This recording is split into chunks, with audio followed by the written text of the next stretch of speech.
আজকে আবার শুদ্ধ টাচে শঙ্করদার সাথে।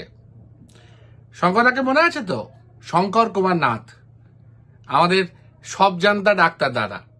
আমি অনেকদিন ধরে দাদার একটা ভালো নাম ভাবছিলাম, তো দেখলাম এটাই বোধহয় সবচেয়ে অ্যাপ্রোপ্রিয়েট। একটা মানুষ যাকে বলা যায় master of all trades jack of none. আর এমন কিছু নেই যে ওনাকে জিজ্ঞেস করে কখনো হতাশ হতে হয়েছে বা উনি বলেছেন আমি জানি না। উনি বোধহয় বলতে পারেন anything under the sun or above it that I know.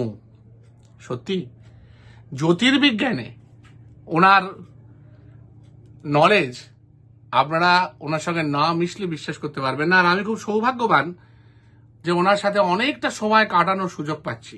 তবে আজকে জ্যোতির্বিজ্ঞান নিয়ে নয়, আজকে আমরা আলোচনা করব কলকাতার অলি গলিতে যে যাত্রা আমরা শুরু করেছি। প্রত্যেকটা গলি কথা বলে। কি কথা?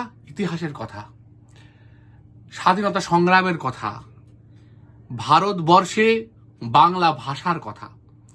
কলকাতার এরকমই একটা গলি বা এরকম একটা জায়গায় যাব যেটার নাম হচ্ছে ওয়েলিংটন স্কোয়ার। সবাই খুব ভালো করে চেনেন আপনারা ওয়েলিংটন স্কোয়ার, যেটাকে এখন বলে রাজা সুবোধ মল্লিক স্কোয়ার।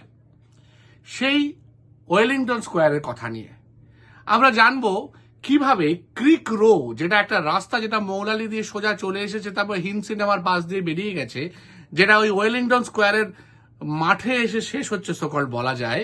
সেই মাঠটা আসলে মাঠ ছিল না, সেটা ছিল একটা জলাশয়। এবং এই ক্রিক রো অ্যাকচুয়ালি রাস্তা ছিল না, সেটা ছিল একটা নালা, যার জন্য তার নাম ক্রিক রো। এবং সেই নালাটা পূর্ব দিকে চলে গেছিল সুদূর সল্ট লেকে, আর পশ্চিম দিকে ওই সুবোধ মল্লিক স্কোয়ারের মধ্যে দিয়ে, যার ঠিক উল্টো দিকে বিধানচন্দ্র রায়ের বসবাসস্থল, যেখানে উনি জীবনের শেষ দিন অবধি ছিলেন, সেইখান থেকে চলে গেছিল গঙ্গা অবধি। না, আপনাদের উৎকণ্ঠা আর বাড়াবো না, আর নিজে বেশি কথা বলবো না। একদম শঙ্করদার মুখ থেকে শুনে নিন ওয়েলিংটন স্কোয়ার তথা সুবোধ মল্লিক স্কোয়ারের যে বড় মাঠটি, সেটির ইতিহাস। আচ্ছা, আমরা সামনে যে গেটটা দেখতে পাচ্ছি, এই গেটের পেছনে একটা বড় মাঠ আছে।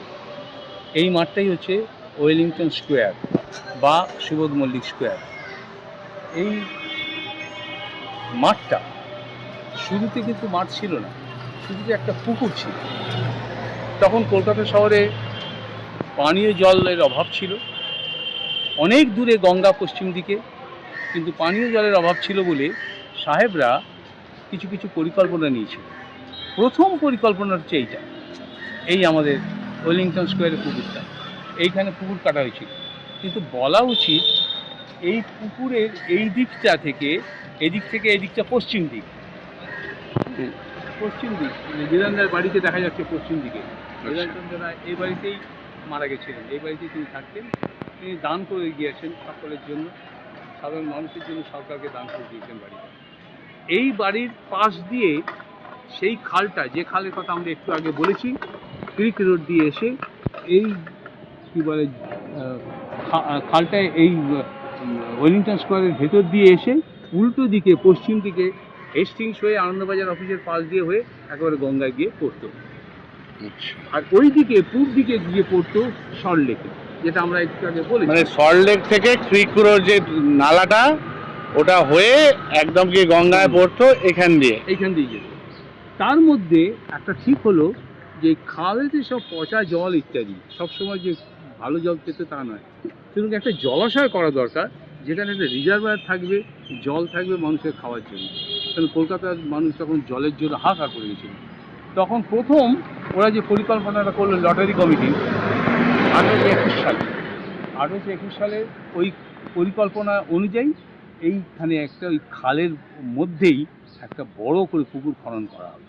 সেটা হচ্ছে এইটা, মানে যেটা এখন মাঠ দেখা যাচ্ছে, সেটা অ্যাকচুয়ালি একটা পুকুর ছিল, জলাশয় ছিল।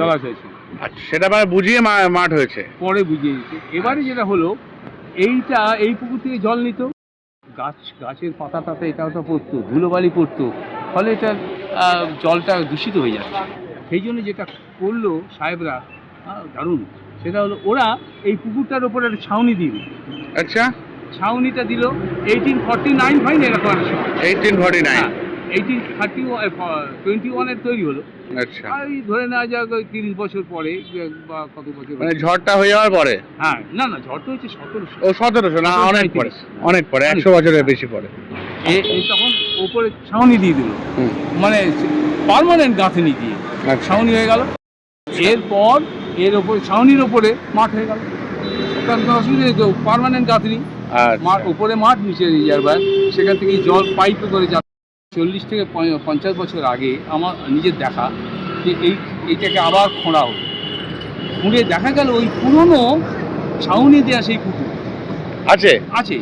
তখন ওরা করলো কি, সরকার করলো কি, ওই পুরনো ছাউনি দেওয়া পুকুরটাকে এবার গাঁথনি দিয়ে পার্মানেন্টলি একেবারে কংক্রিটের গাঁথনিতে যে রিজার্ভারটা বানিয়ে ফেলবে।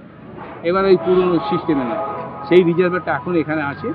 এখান থেকে পাইপে করে দক্ষিণ কলকাতা, মধ্য কলকাতা এইসব জায়গায় জল যায়, খাবার জল একেবারে যায়। আর মূলটা আসে টালা থেকে আসে, টালা থেকে জলটা এসে এই এই এই- এখানে আসে। এখান থেকে একটা বুস্টিং পাম্প আছে এখানে ওখানে, সেই বুস্টিং পাম্প দিয়ে আবার এখানে ওখানে পাঠিয়ে দেয়। চারিদিকে পাঠিয়ে দেয়। কিন্তু সুবিধা হলো কি, ওই কংক্রিটের ছাদ করে ওপরটা আবার মাঠ করে দেওয়া হলো, ফলে মাঠের মধ্যে মানুষ আসা যাওয়া করতে পারছে। মানে ওপরে মাঠ, নিচে জলাশয়, নিচে জলাশয় রয়েছে, রিজার্ভার রয়েছে, রিজার্ভার রয়েছে, এখনো রয়েছে। এখনো রয়েছে। কেমন লাগলো সুবোধ মল্লিক স্কোয়ারকে বা ওয়েলিংটন স্কোয়ারকে? আর মনের মধ্যে একটা অদ্ভুত ইমোশন তৈরি হলো না যখন বিধান রায়ের বাড়িটা দেখা যাচ্ছিল ওখান থেকে? সেটা নিয়েও আসবো পরের এপিসোডে।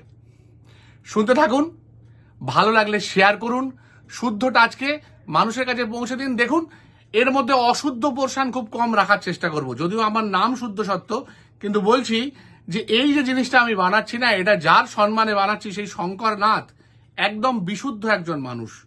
তাই এই শুদ্ধ টাচ ওনার এই টাচে ধন্য হচ্ছে। ভালো থাকবেন, শুভরাত্রি।